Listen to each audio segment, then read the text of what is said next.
இயல் 7 வகுப்பு 9 தமிழ் பாடத்தில் உள்ள 50 வினாக்கள் இங்கு கொடுக்கப்பட்டுள்ளது. வள்ளல் கைத்தலத்தாரை என முத்தொள்ளாயிரம் யாரை குறிப்பிடுகிறது? சோழ மன்னன். தமிழ்விடு தூது நூலின் பாட்டுடை தலைவன் யார்? மதுரை சொக்கநாதர். யானை தன் கால்களால் மன்னனை வாரித் தூற்றிக் கொள்வது போல பகைவரை வெல்லும் மன்னன் யார்? சோழன். மதுரை காஞ்சியில் கூறப்படும் பொறி மயிர் வாரணம் என்பது எதைக் குறிக்கிறது? மயில். சீவக சிந்தாமணியில் நாமநீர் என்பதன் பொருள் என்ன? அச்சம் தரும் கடல். வள்ளல் கைத்தலத்தாரை என முத்தொள்ளாயிரம் யாரை குறிப்பிடுகிறது? சோழ மன்னன். சுதந்திர இந்தியாவில் செங்கோட்டையில் மூவர்ண கொடியை ஏற்றியவர் யார்? ஜவஹர்லால் நேரு. வாழ்வு என்பது போராட்டமானது இக்கூற்று யாருடையது? நேதாஜி சுபாஷ் சந்திரபோஸ். முத்தொள்ளாயிரத்தில் சேர நாட்டை எத்தகைய நாடு என சிறப்பிக்கப்படுகிறது? அச்சமில்லாத நாடு. ஆகுபெயர் எத்தனை வகைப்படும்? 16 வகைப்படும். சொல்லாகு பெயருக்கு ஒரு எடுத்துக்காட்டு தருக. திருக்குறள் ஓதினான். கால ஆகு பெயருக்கு ஒரு எடுத்துக்காட்டு தருக. டிசம்பர் பூத்தது. ஐவில் ஒற்றற்படை பிரிவில் பணியாற்றிய தமிழர்கள் எங்கு பயிற்சி பெற்றார்கள்? பெர்லின் மற்றும் டோக்கியோ. இந்திய விடுதலை அடைந்த பிறகு INA வீரர்கள் பாராட்டியவர் யார்? நேரு. நேதாஜி என்ற சொல்லின் பொருள் என்ன? தலைவர். காட்டில் எரியும் தீயைப் போல இருந்த மலர் எது? இலவம்பூ. சந்தம் என்பதன் எதனை குறிக்கிறது? ஓசை ஒழுங்கு. பகைவர் அஞ்சும் யானை படையை கொண்ட மன்னன் யார்? பாண்டியன். யானைக்கும் குதிரைக்கும் போர் பயிற்சி அளிக்கும் இடத்தின் பெயர் என்ன? பள்ளியுள். மலையில் இருந்து விழும் அருவி எதனைப் போல இருப்பதாக மதுரை காஞ்சி கூறுகிறது? வெண்மையான ஆடை போல.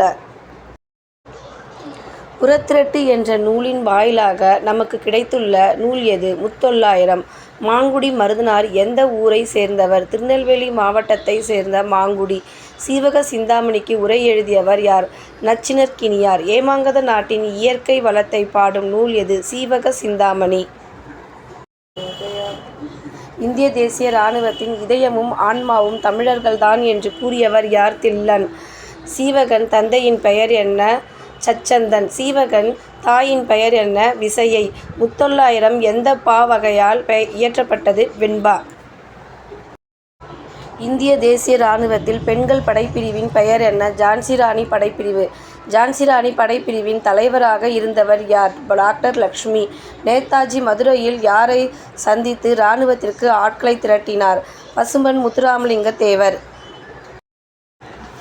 மதுரையில் நடைபெறும் இரவு நேர கடையின் பெயர் என்ன? அல்லங்காடி. மதுரையில் பகல் நேரத்தில் நடைபெறும் கடையின் பெயர் என்ன? நாலங்காடி. இந்திய தேசிய இராணுவம் INA யாரால் உருவாக்கப்பட்டது? மோகன் சிங். ஜப்பானியர் உதவியுடன் இந்திய தேசிய இராணுவத்தின் தலைவராக நேதாஜி சுபாஷ் சந்திரபோஸ் பொறுப்பேற்ற ஆண்டு எது? 1943.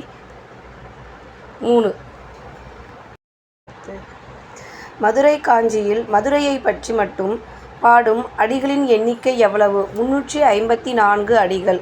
காஞ்சி என்பதன் பொருள் என்ன? நிலையாமை. மதுரை காஞ்சி யாரை பாட்டுடை தலைவனாக கொண்டது?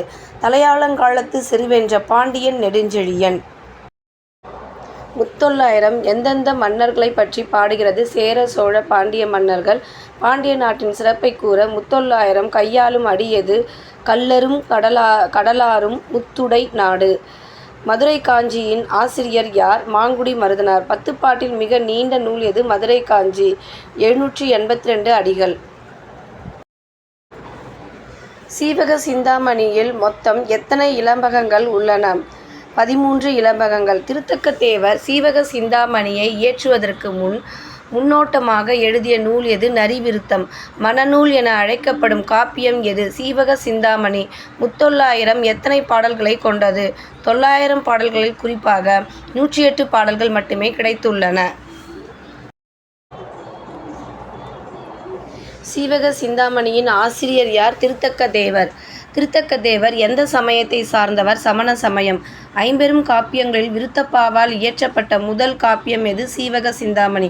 சீவக சிந்தாமணியின் உட்பிரிவு எவ்வாறு அழைக்கப்படுகிறது? இலம்பகம்.